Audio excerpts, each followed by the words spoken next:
Oke, bismillahirrahmanirrahim. Assalamualaikum warahmatullahi wabarakatuh. Ketemu lagi dengan saya. Mohon maaf tentang masalah nama. Saya sedikit rahasiakan ya.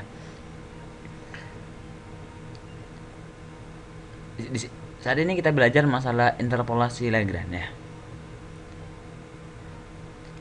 Lagrange. Di bangku kuliah kemarin kita sudah banyak. Saya tidak perlu menjelaskan secara rinci ya tentang perhitungan Lagrange. Di sini saya fokus pada prakteknya saja. Karena kalau penjelasan rinci tentang detailnya masalah ini kita sudah bahas di bangku kuliah ya, di bangku kuliah.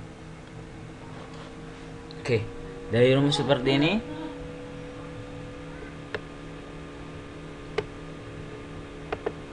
seorang programmer hanya menerima coding rumus aslinya saja.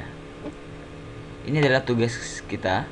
Bagaimana dalam rumus seperti ini kita terjemahkan ke dalam bahasa pemrograman. Oke, yaitu adalah rumusnya adalah untuk mencari fungsi x-nya adalah sigma. Oke, silakan sambil dibaca sendiri. Dan di sini perlu diketahui, di sini intinya adalah LIX ya, dikali dengan fungsi x. Intinya seperti ini. Tapi untuk mendapatkan LIX-nya kita didapatkan dari ini, rumus seperti ini. Oke. Tahu kalau bedanya ini? Kalau sigma adalah sum. Itu kalau contoh adalah sigma i sampai ke n. Contoh saya sediain notepad saja.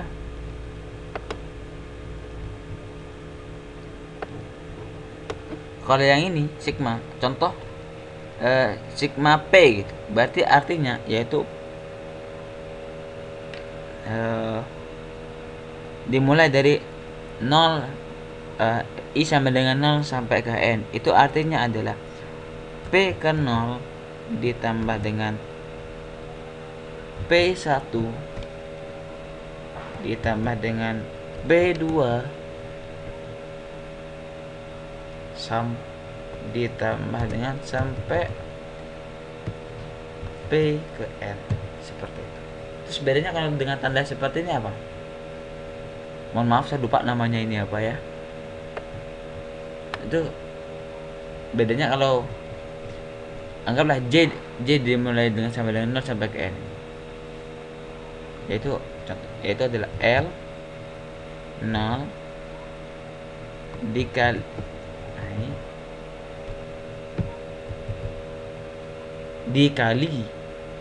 dengan L1 dikali dengan L2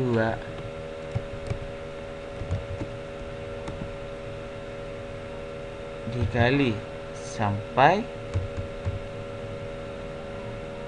L ke N, seperti itu. Beda ya.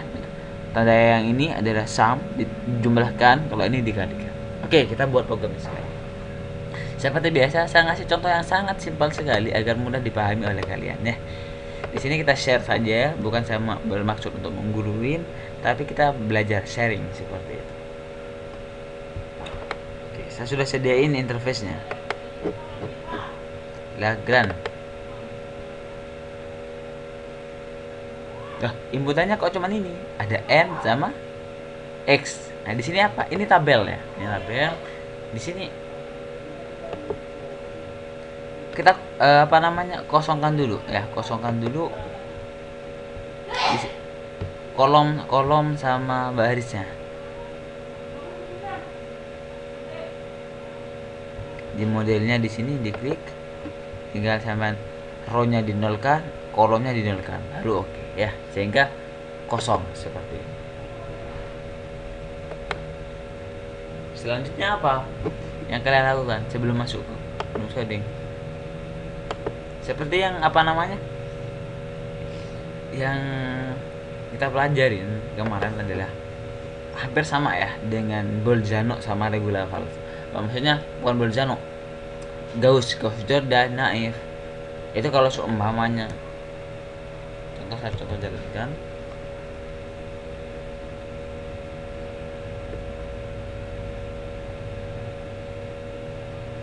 Kalau di sini 2, maka ketika saya enter di sini kolomnya 3 tapi barisnya 1, beda. Kalau semuanya Jordan barisnya 2, kolomnya 3. Di sini cuman barisnya 1 saja, 2. Kalau di sini 1, maka di n plus 1. Jadi kalau 1 tambah 1 berapa? 2, maka 2. Kalau kita kasih 3, maka terus bagaimana cara membuat settingan seperti ini? Oke, kita mulai dulunya. Ini kita matikan dulu. Oke, selanjutnya apa yang perlu kalian lakukan? Seperti pelajaran Gauss Jordan, Gauss Naif, kita buat seperti ini dulu. Default tabel modelnya, dan kita sediain matriksnya dulu. Nih, maksudnya nilai x atau nilai x nya, karena menggunakan matrik fungsi x nya. Karena kenapa saya gunakan matrik? Karena di sini apa namanya, xi kan nggak jelas, sedangkan di sini pakai sum seperti itu. Kita gunakan x nya, kita gunakan matrik, fungsi x nya juga kita gunakan matrik juga. Oke, lanjut. Setelah ini baru kita setting tabelnya seperti ini. Jadi tabel set model, kita ambil set modelnya dan DTM dari mana? Dari ini. Baru kita matikan set auto resize modelnya menjadi auto resize off. Gunanya apa? Kalau ini tidak dimatikan ya, kalau tidak gunakan ini, maka jadi 1, ntar jelek, nggak ada scrollnya. Kalau saya 1, maka ntar ada 2, pasti sampai sini scrollnya hilang. Kalau cuma saya kasih 6, nah itu kan jelek kan. Kalau saya kasih 8, touch jelek sekali, tambah kecil, pas sampai sini saja. Seperti itu. Kalau semuanya kita aktifkan pakai ini, fungsinya ini, jadi ada scrollnya seperti ini, ada scrollnya. Kalau saya isi banyak 9 gitu, ini ada scrollnya.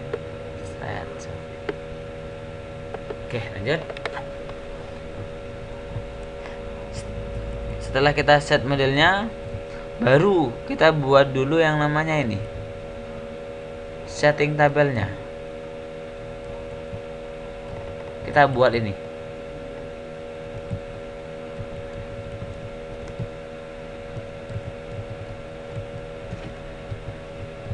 Kita buat ini dulu, void. Oke, lebih enaknya biar tidak membingungkan kalian, saya taruh di paling bawah sekali saja, di sini, di enter.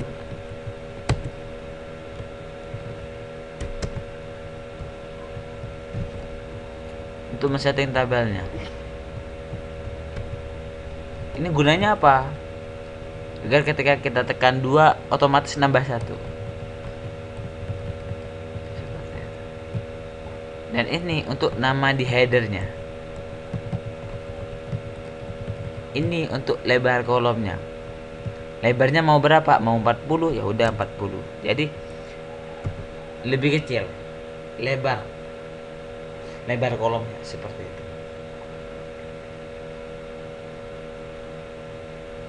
Oke, selanjutnya ketika sudah membuat settingan tabelnya, sama jangan masuk coding dulu.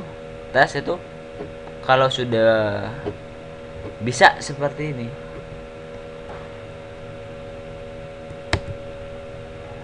artinya berhasil ya. Oh, belum. Maaf, belum. Bagaimana cara gunakan enter? Oh ya, di sini saya kasih nama txtn ya, txtn. Kodenya taruh di mana untuk bisa tekan enter? Di sini. Event action form, dan baru kita panggil setting tabel DTM, kita masukkan di tabel seperti, baru dijalankan 2 tekan enter baru muncul. Oke, sudah berhasil, baru kita proses melakukan coding ya. Langkah pertama seperti biasa sangat mudah sekali. Yang ini adalah saya kasih nama txtx ya. Ini ada JText area ya, JText pen, pakai JText pen, JText area terserah, sama saja. Kita masuk coding dulu. Sangat simpel sekali codingnya ya. Pertama kita masukkan inputannya, coding inputan n sama x nya, baru kita masukkan nilai x nya ya. Nilai X didapat dari mana? Matriks yang kita buat sebelumnya yang di atas ini.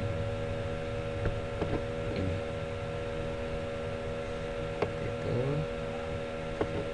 Gunanya apa nih? Ini mengambil data yang ada di tabel yang akan kita inputkan, dimasukkan ke nilai X seperti itu. Baru kita di sini setelah kita memasukkan nilai X-nya ke dalam matriks nilai-nilai X, baru kita di sini cari fungsinya ya. Mencari fungsi, mencari fungsinya. Kalau pelajaran kemarin di sini ada fx0, fx1 gitu ya. Di sini fx dalam kurung i. Kalau sama nulisnya fungsi fx0 sama fx1, jadi fungsinya cuma dari x0 sampai x1. Kalau di sini bebas. Di sini xi mau X mencari fungsi ke 100 sampai 50 bisa. Kodenya hanya 3 baris segini saja. Seperti itu. Di sini kita cari len sama match.log. Baru setelah itu di sini Lix. Sebelum saya memasukkan codingnya, ingat bahwa untuk mendapatkan LIX-nya kita harus buat ini dulu. Di sini saya gunakan void aja. Void kita buatkan functionnya. Di bawah ini saya tulis seperti ini. Lix int i sebagai indeks ke berapa, ini nilai x-nya, ini jumlah n-nya. Di sini ada if, ada prasyarat i tidak boleh sama dengan j. Kita ngikutin ini, j tidak boleh sama dengan i atau i tidak boleh sama dengan j, sama saja. Jika tidak sama ini maka lakukan rumus seperti ini. Ini didapat dari mana? Dari rumus ini.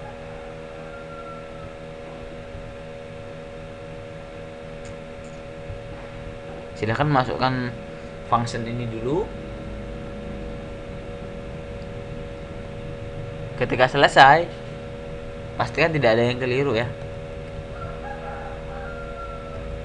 Selesai, baru sama lanjutkan penulisan rumus. 0 x 0 seperti ini.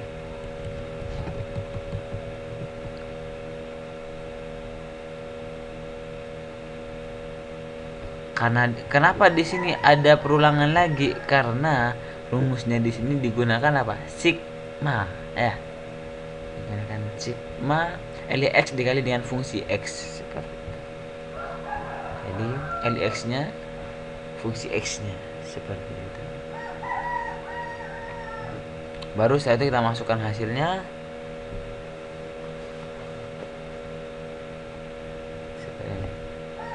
Hasilnya hampir sama ya dengan dengan ini bisa digunakan untuk yang kuadratis, yang linear, interpolasi linear sama kuadratis yang kemarin. Kita ambil contoh yang mudah saja coba kita jalankan. Kita ambil contoh yang mudah saja untuk menghasilkannya. 2 di sini 1 sama 6 ya. 1 sama 6.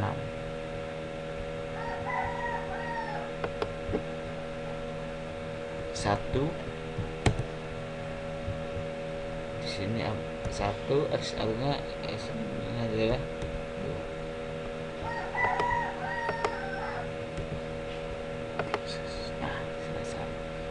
Itu maaf, yang ini adalah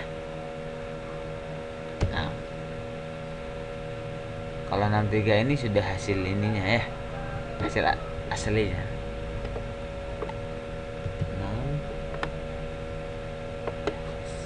0,358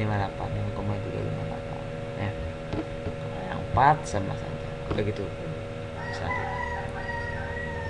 Oke, terima kasih, cukup ini metode Argan, silahkan dikerjakan, saya tunggu hasil kerjanya kalian. Terima kasih saya ucapin. Assalamualaikum warahmatullahi wabarakatuh.